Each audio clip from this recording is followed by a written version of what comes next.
Atlanta United Fan TV, we're here for the player ratings for Atlanta United versus Minnesota United.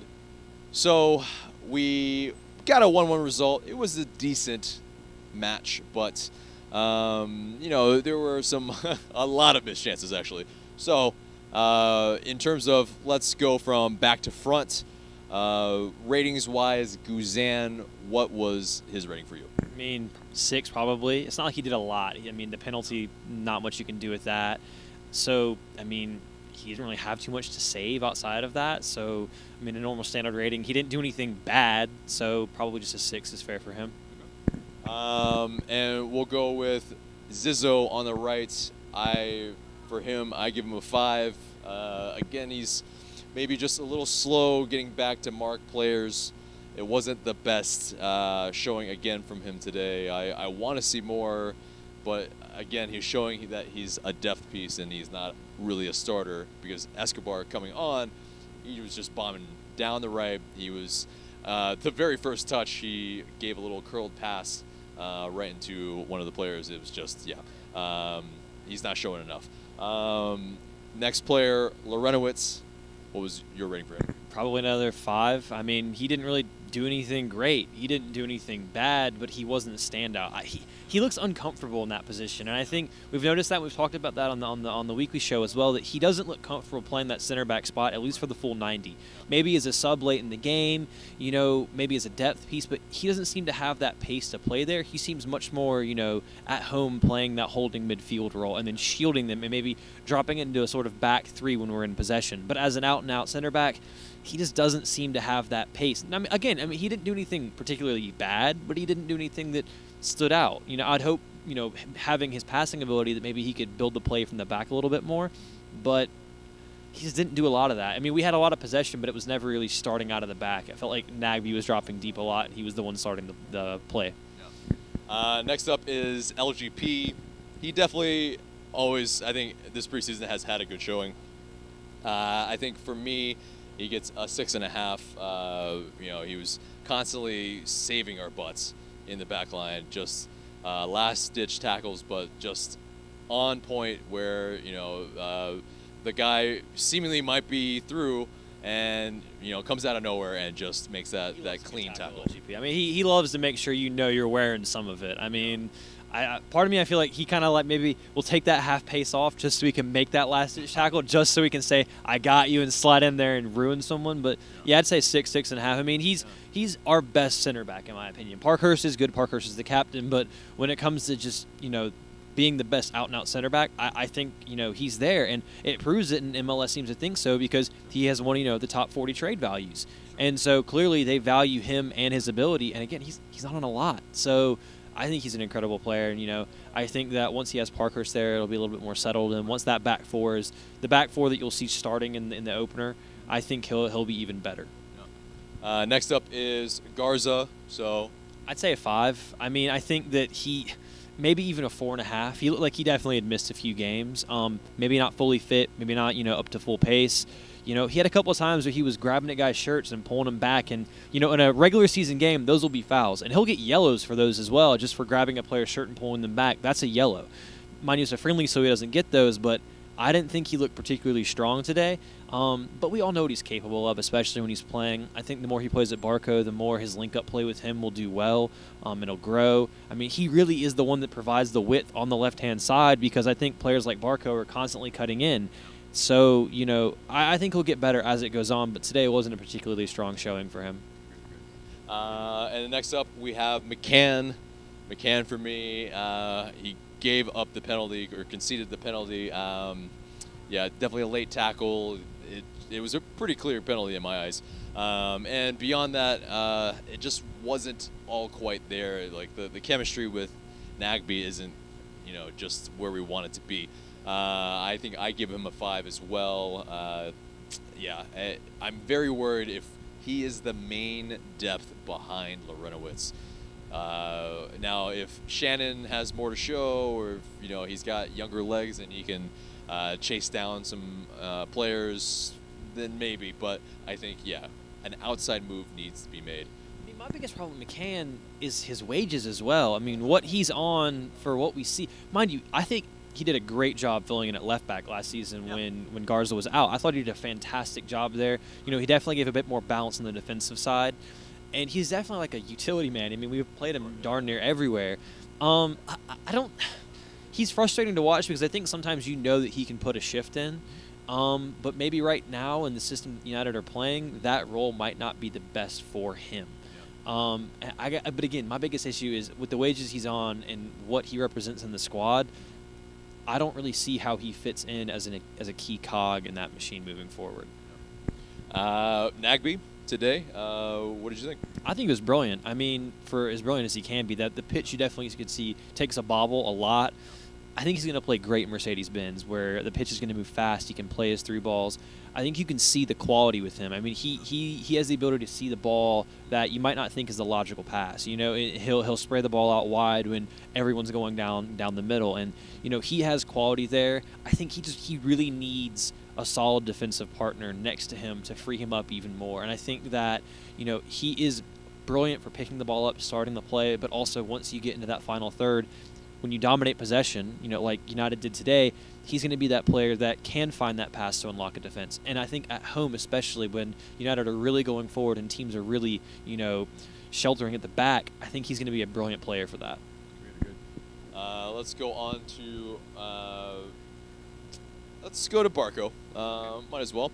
I think for me, yeah, he was the man of the match because not only his solo goal that was very, very industrious, and he put it just right corner very well. No one's saving that. Well, yeah. I think beyond that, yeah, he had a very industrious game. He was creating a lot of chances, and he was trying to link with Garza. He was trying to link with Nagbe. You could and Miguel Almiron. Like you could see the makings of a good chemistry. It wasn't quite there, but I think with a 7. I think he gets the man of the match for me. I mean, I think he was definitely the best player on the pitch today. I think 7's fair. I mean, I think he's a player that should be taking the set pieces if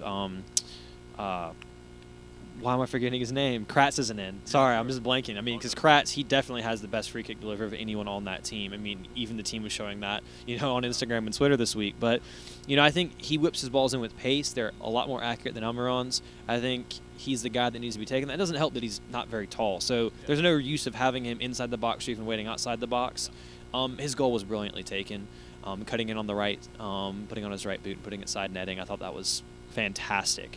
And, I mean, he's showing you game by game, you're seeing those flashes of talent where you realize that $15 million was a bargain price for this guy because he has the ability to make a difference. And I think especially, you know, if and when Almiron leaves, he's going to be that real guy that you need something to happen, you're going to give him the ball. And as he gets older and as he develops, he's only going to get better.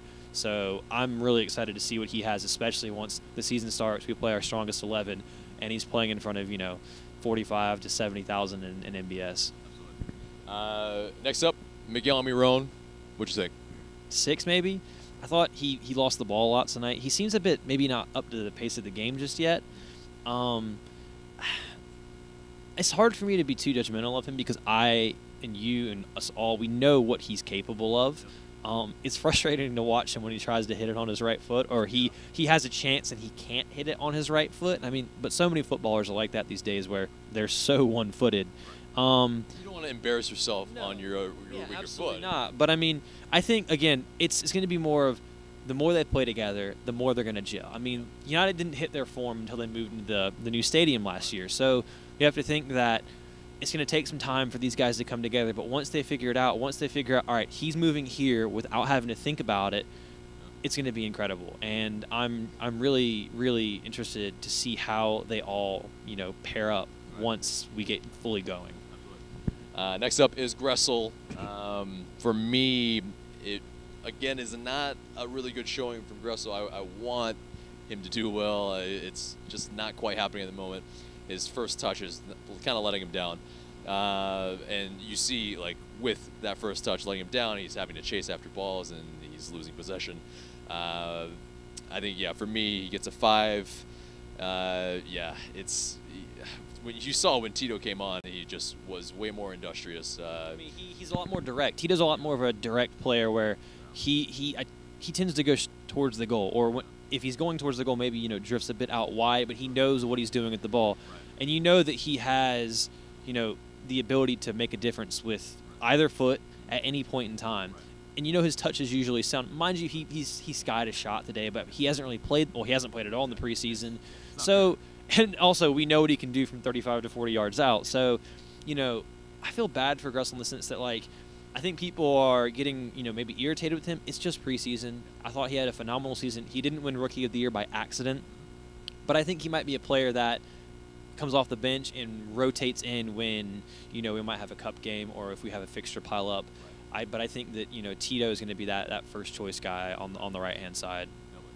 And lastly, Joseph Martinez, what did you think of his performance today?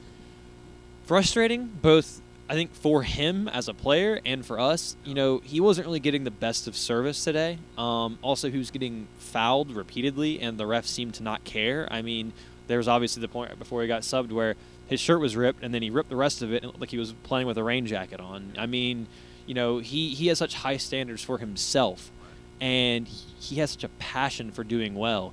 And I think that a couple times he was a little bit off on some crosses that he could have scored on. He had the one cleared off the line. I mean, I think for him, though, I'm not really worried about the preseason. I think that once we get going, he's going to be a 20-goal guy. If he can stay fit, I think he's a Golden Boot guy.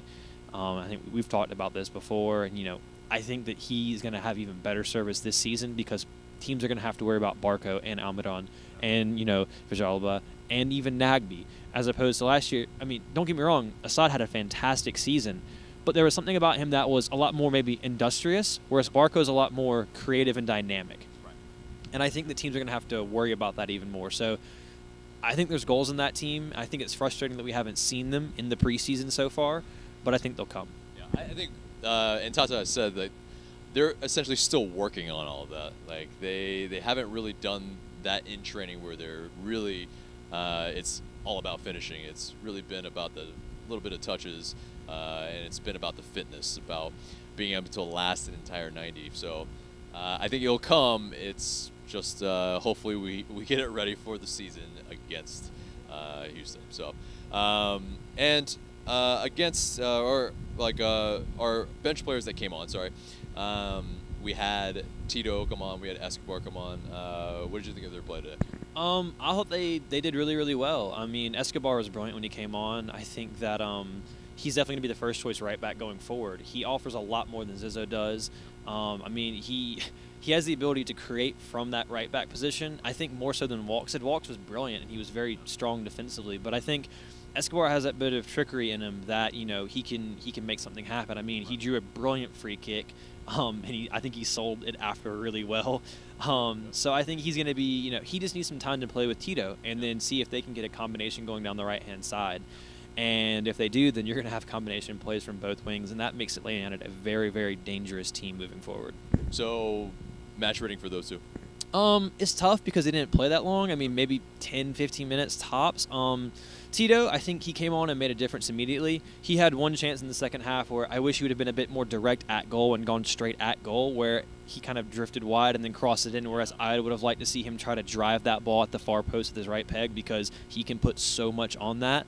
I thought he had a couple. Could have put on his left. And yeah. I mean, I thought he had a couple of crosses in. Well, I don't know if it was a missed shot or a cross that he had towards Romario Williams that really, Romario, if he wants playtime, he needs to put that chance away.